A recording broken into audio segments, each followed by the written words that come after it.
하나가 자신의 힘을 사용하여 마법 왕국의 왕이 걸린 저주를 해제해주게 되었고, 모두가 해피엔딩을 맞이하고 있을 때 아무도 신경 쓰지 않고 있던 마법단과 마법 세계를 이어주는 곳에서 암흑물질 같은 게 나와 하나가 있는 곳을 침범해 하나에게 무언가 있을 모션을 취하게 되는데요. 그 뒤 하나는 원인 모를 고열에 빠지게 되고 그 상황을 고치기 위해 저주받은 숲에 피어있는 러브 슈프림을 가지러 가게 됩니다. 하지만 그런 그들을 방해하는 인물이 있었으니 바로 오늘의 주인공이자 한때는 마법세계의 여왕님이었던 마조 트루비옹입니다. 마조 트루비옹은 인간계에 살던 시절 어떤 제빵사를 만나 사랑에 빠지게 되었고, 여왕의 자리에서 내려오게 된 뒤 인간인 그와 결혼까지 하게 되는데요. 하지만 행복한 시절도 잠시 남편은 케이크를 만들 재료를 구하기 위해 등산을 하다 실족사하게 됩니다. 그런 슬픔 속에서도 자신의 아들과 그 손주들까지 사랑을 다해 돌봐주지만, 나이를 먹어도 늙지 않는 그녀의 모습에 사람들이 탄압을 하게 되었고, 손주들 또한 그 탄압에 견디지 못해 할머니를 떠나는 결말을 맞이하게 되었으며, 자신의 아들의 임종을 혼자서 맞이하는 비극의 끝판왕을 맞이하며 결국 인간을 증오하게 되었고, 자신이 가장 좋아하는 러브 슈프림의 숲에 들어가 잠들어 있던 순간 증오는 점점 커지게 되어 결국 아름다웠던 숲을 저주의 숲으로 바꿔버리는 정도로 강대해진 것이었습니다. 마조 트루비옹은 레미 일행이 러브 슈프림을 가지지 못하게 하기 위해 갖가지 방해를 해보지만, 그걸 뚫고 온 레미 일행에게 최강의 저주인 천년의 잠에 빠지게 만드는 저주를 러브 슈프림의 주변에 설치하고, 레미 일행이 다가오지 못하게 하지만 모성애로 인해 포기하지 않고 다가온 레미 일행이 하나둘씩 쓰러지는 모습을 보면서 도저히 이 감정을 이해하지 못하겠다는 말을 한 뒤 숲과 함께 모습을 감추게 됩니다. 그래도 다행히 잠에 빠진 듯한 레미 일행은 하나의 미친 마력과 엄마들을 사랑하는 마음이 통했는지 잠에서 깨어나는 것으로 해피엔딩을 맞이하게 되는데요. 하지만 1년도 지나지 않은 어느 날, 하나가 친구들을 위해 엄마들을 불러 모으고 심지어 인간계에 있는 레미까지 불러들이는 굉장한 마력에 다시 긴장하게 된 마조 트루비옹은 저주받은 숲을 이끌고 하나들의 앞에 나타나게 된 뒤 이번엔 하나를 대상으로 어떤 저주를 날리게 되는데요. 그걸 받았던 당시에는 아무 일도 없어서 실패했나 싶었지만, 사실은 하나가 야채를 극도로 싫어하는 상태로 만든 것이었으며, 그냥 편식이었으면 상관이 없었겠지만 하나가 야채를 안 먹으면 마력이 떨어져서 마법을 평소보다 더욱 못쓰게 되는 상황이 펼쳐지게 되어 꼭 실제로 엄마들이 너희 골고루 안 먹으면 제대로 안 큰다 같은 상황에 빠지게 된 것이었습니다.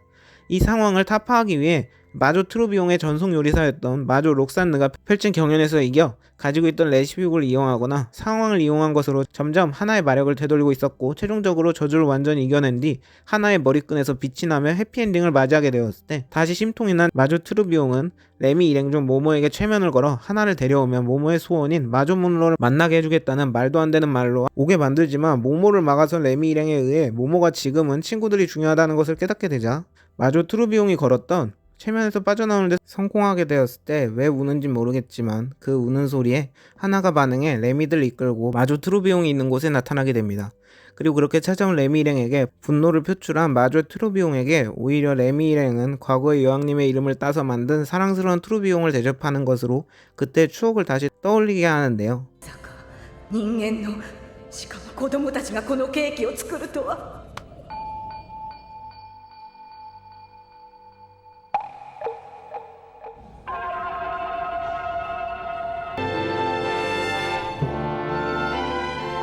그것으로 인해 마조 트루비옹은 슬픔이 잦아들게 되었고, 저주의 숲 또한 사라지게 되었으며, 그 안에서 가시로 자신을 봉인해 놓은 듯한 잠들어 있는 마조 트루비옹의 모습을 발견할 수가 있었습니다. 그렇게 발견된 마조 트루비옹의 밑에는 어떤 선반이 놓여 있었고, 하나가 마력을 발산한 순간 그 안에서 마조 트루비옹의 요정인 바바라는 요정이 나오게 된 뒤 레미 일행과 함께 마조 트루비옹의 봉인을 해제할 물건들과 방법들을 연구하기 시작하게 됩니다. 첫 번째로는 육손자 중 3녀인 마리안느와의 추억인데요.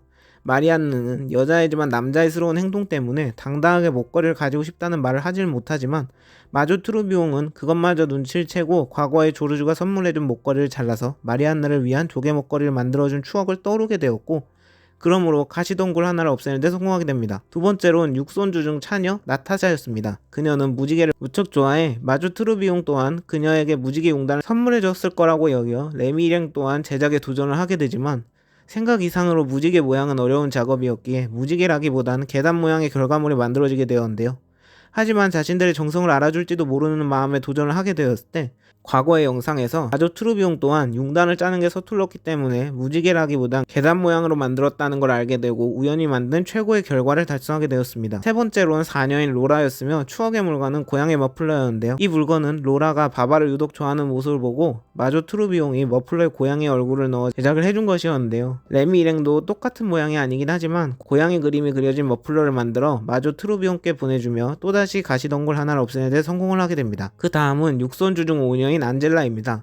하지만 안젤라하고의 얽힌 추억은 마조 트루비옹이 선물을 준 것이 아닌 마조 트루비옹이 선물을 받았던 상황이었는데요. 안젤라의 선물은 컵받침이었고 이에 얽힌 추억은 안젤라가 울면서 집으로 돌아올 때마다 레모네이드를 따라줬었는데 거기에 맞춰 안젤라가 컵받침을 만드는 걸 배워 마조 트루비옹에게 선물로 줄 때 넘어지는 바람에 안젤라가 대성통곡을 하게 되지만 마조 트루비옹은 안젤라의 마음에 감동을 받게 되었다는 추억을 다시 떠올리게 되면서 가시덩굴을 또 하나 없애는 데 성공을 하게 됩니다. 그 다음으로는 육손주 중 한 명인 장녀인 잉그리트였으며 그녀와의 추억은 잉그리트가 결혼을 할 때 사용한 침대 시트였습니다.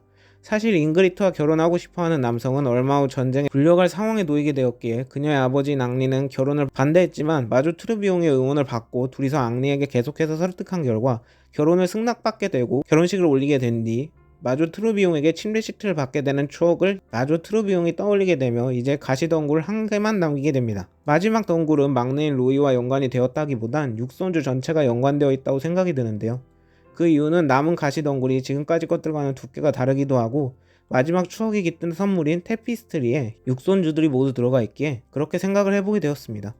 다시 스토리를 넘어가 보면 여왕님의 저주는 마지막에 다다라서 그런가 발버둥을 치기 시작하여 마법 세계만이 아닌 인간 세계까지 영향을 미치기 시작했는데요. 그걸 막기 위해 레미 일행은 마지막 추억의 조각을 찾다가 외국에 로이의 손자가 살고 있다는 사실을 알게 되었고 마법으로 그 장소에 찾아간 뒤 사정을 설명한 뒤에 테피스트리의 그림과 로이의 일기장을 받게 되어 비극이 일어난 이후의 상황을 알 수 있게 됩니다. 그렇게 그림을 따온 레미 일행은 열심히 테피스트리를 제작한 뒤 이번엔 하나가 가시덩굴을 막느라 갈 수 없게 되었기에 본인들이 여왕님의 머릿속으로 들어가게 됩니다. 그 안은 세상에서 가장 추워 보이는 공간이었는데요. 그 안에 계신 마조 트루비옹은 아직도 자신이 그렇게 사랑으로 돌봐온 손주들이 자신에게 그렇게 해왔다는 충격을 슬퍼하고 있었고 死んだ母さんの代わりにあんなに可愛がって育ててくれたおばあ様になんてことを言うんだ。いいのアンでもおばあ様、このタペストリーもらっていいかな。おばあ様、ロイさ 레미 일행이 사실 그렇지 않다는 말도 처음에 믿질 않았는데요. 하지만 레미 일행이 펼친 환상의 마법으로 로이의 일기장에 들어가게 되었고 거기서 무슨 일이 일어났었는지 확인하게 됩니다.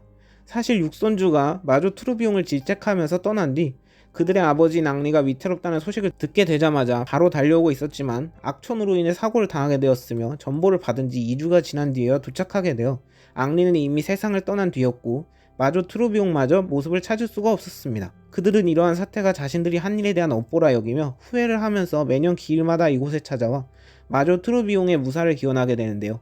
그러다 어느덧 루이의 모습이 앙리와 비슷해질 정도로 나이를 먹었을 때 예전에 가져온 테피스트리를 보며 자신의 행동이 얼마나 심했는지를 깨닫게 되었고 더욱 후회하게 되며 죄책감 속에 세상을 떠나게 되었다고 합니다. 이를 본 마조 트루비옹은 자신이 알던 것과는 다르다는 것에 눈물을 흘리게 되고 다시 그 옛날에 즐거웠던 손주들과의 기억을 떠올리며 마음속의 겨울을 완전히 끝내게 됩니다.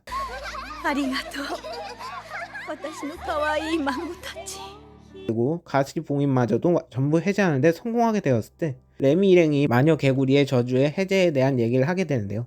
마저 트루비옹은 자신과 같이 슬픈 기억을 다른 마녀들이 갖지 않기를 바라는 마음으로 그러한 저주를 만들긴 했지만 자신의 생각이 틀렸다는 말을 한 뒤 성으로 찾아가게 되어 네임드 마녀들과 함께 마력을 한데 모아 마녀 개구리의 저주를 해제하게 됩니다. 그 뒤 마조 트루비옹은 앞으로의 일은 현 여왕님에게 맡긴 뒤 자신은 성을 나와 다른 마녀들에게 봉인 해제의 축하를 받은 뒤에 바바와 함께 인간계로의 새로운 출발을 하게 되며 자신이 이제 여왕님이 아닌 마조 트루비옹으로 불러달라는 말과 함께 에피소드의 마무리와 출연을 마무리 짓게 됩니다. 魔女トルビオン女王様、お帰りなさいまし。私はもう女王ではなくただの魔女トルビオンです。これからはトルビオンと呼んでほしいわ。これからどこへ行くずらか。